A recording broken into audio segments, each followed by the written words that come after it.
Hamas ने बीते दिनों इजराइल से साफ लफ्जों में कह दिया था कि जब तक इजराइल 600 से अधिक फलस्तीनी कैदियों को रिहा नहीं करता है, तब तक इजराइल से मजीद कोई भी बातचीत नहीं होगी और बंधकों का तबादला भी रोक दिया जाएगा। तो इसके बाद इजराइल की अकड़ थोड़ी ढीली पड़ी थी और आखिरकार आज यानी 27 फरवरी को इजराइल ने 620 फलस्तीनी कैदियों को रिहा कर दिया है। पिछले वीडियो में हमने आपको जानकारी दी थी कि इजराइल ने किस तरह से धमकी से काम चलाने की कोशिश की थी और गजा पर दोबारा चढ़ाई करने के लिए अपनी फौज को तैयार रहने का हुक्म भी दे दिया था। लेकिन हमास के ओहदेदार बासिम नईम की तरफ से भी साफ कह दिया गया था कि हमास एक हकीकत है और इसको मिटाया नहीं जा सकता है। तो फिर इजराइल को यह समझ आ गया कि अब शायद धमकी और इस तरह की ब्लैकमेलिंग से कोई बात बनने वाली है नहीं। तो उसने आखिरकार फलस्तीनी कैदियों को रिहाई का सिग्नल दे दिया और रिहा भी कर दिया। वहीं आज ही के दिन हमास की तरफ से इजरायली बंधकों की 4 और लाशें इजराइल को सौंप दी गई।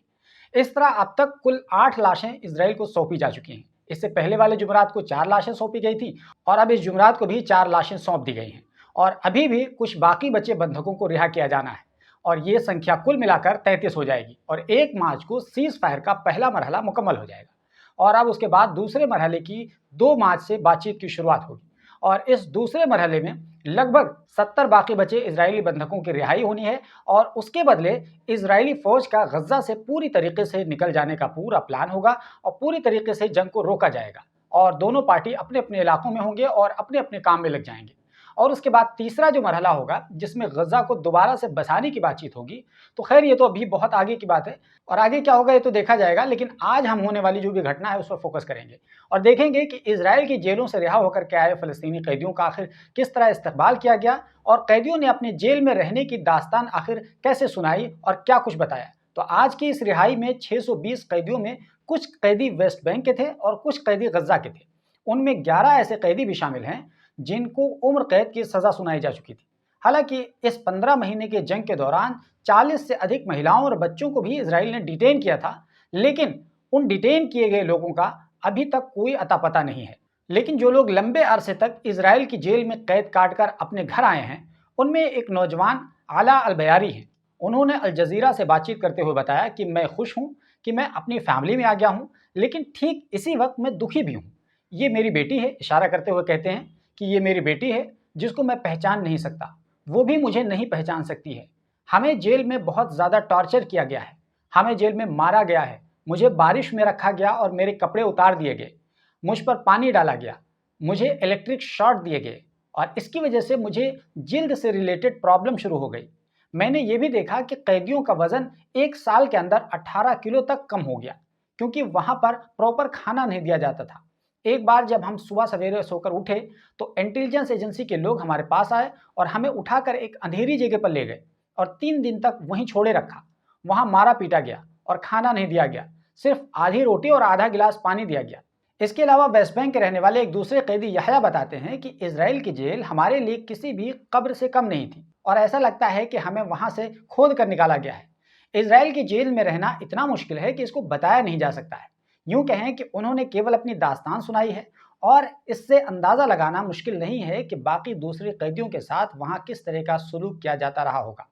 अब जबकि वो आज़ाद होकर अपने घर पहुंच चुके हैं, अपनों में हैं, तो इस मौके पर कैदियों के घर वालों ने उनका खुशी से और शानदार अंदाज में इस्तकबाल किया और कैदियों के घर वालों की खुशी और अंदाज इस्तकबाल वहां देखने के लायक थी।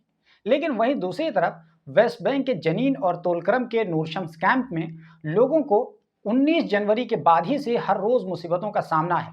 उन्हें ज़बरदस्ती उनके घरों से निकाला जा रहा है और वेस्ट बैंक में इजराइल की सेना लगातार घरों को गिराने और सड़कों को खोदने का काम जारी रखे हुए है और अब नौबत ये आ चुकी है कि यहाँ इजरायली टैंक भी नज़र आने लगे हैं और ये 2002 के बाद पहली बार ऐसा मौका है जब वेस्ट बैंक के इलाके में इजरायली टैंक दाखिल हुए हों।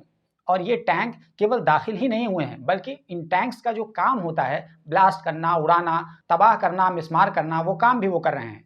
तो इजराइल ने एक तरफ गजा में सीज फायर से मजबूर होकर फौजी कार्रवाइयों को रोक रखा है, तो वहीं दूसरी तरफ सीज फायर के बाद ही से वेस्ट बैंक के इलाकों में इजराइल ने तबाही मचा रखी है, लोगों को दहशत में मुब्तला कर रखा है, वहाँ के बाशिंदों की जिंदगी को अजीरन बना दिया है और वहाँ के इंफ्रास्ट्रक्चर्स को तबाह करता जा रहा है और पूरी दुनिया ये सब नज़ारा देखकर खामोश है और अब किसी के मुंह में ज़बान तक बाकी नहीं बची है कि वो इजराइल को इसके बारे में कुछ कह सकें।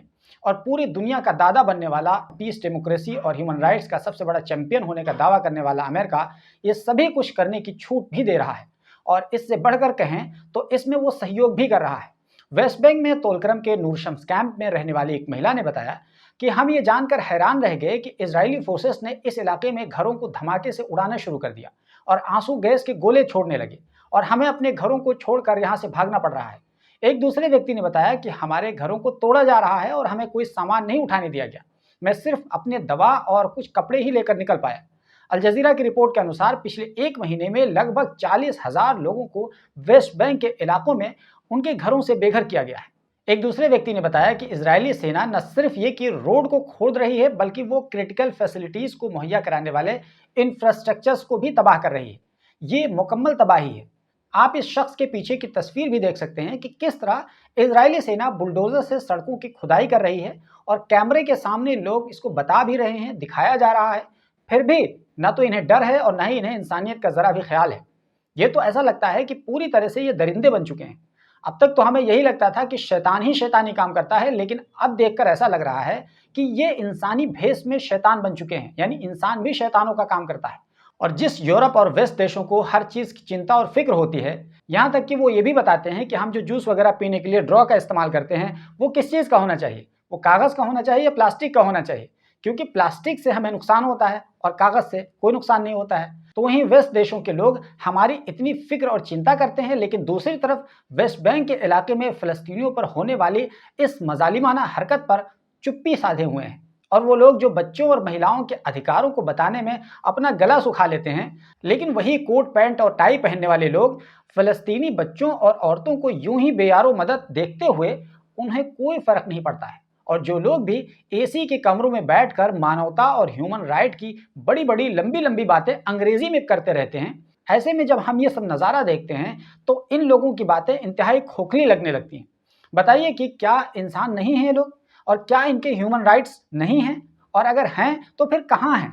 और ये सारे लोग जो मानवता और ह्यूमन राइट्स की वकालत करते थे, ये आखिर चुप क्यों हैं? किस बिल में घुस गए हैं? इनका कुछ अता पता नहीं लग रहा है। तो दोस्तों, ये एक बहुत ही अहम सवाल है जो इस मौजूदा परिप्रेक्ष्य में हमने आपके सामने रखा। तो दोस्तों, ये गज़ा और वेस्ट बैंक की ताज़ा अपडेट थी जो हम बहुत रिसर्च करने के बाद आप तक पहुँचाते हैं, इसलिए केवल इस वीडियो को आपसे लाइक करने की उम्मीद रखते हैं। तो प्लीज़ हमारे इस वीडियो को लाइक कर दीजिए ताकि ये वीडियो ज़्यादा से ज़्यादा लोगों तक पहुंच सके। और अगर आपको हमारा ये वीडियो पसंद आया है तो प्लीज़ हमारे चैनल को सब्सक्राइब कर लीजिए। और ये वीडियो अगर आप फेसबुक पर देख रहे हैं तो प्लीज़ हमारे पेज को फॉलो कर लीजिए, क्योंकि हम यहाँ पर आपको न केवल कॉम्प्रहेंसिव न्यूज़ बल्कि इंटरेस्टिंग व्लॉग के कंटेंट्स भी बनाकर आपको देते रहते हैं। तो इसलिए आप हमारे पेज को फॉलो कर लीजिए, हमारे यूट्यूब चैनल को सब्सक्राइब कर लीजिए। मिलते हैं एक नई वीडियो के साथ।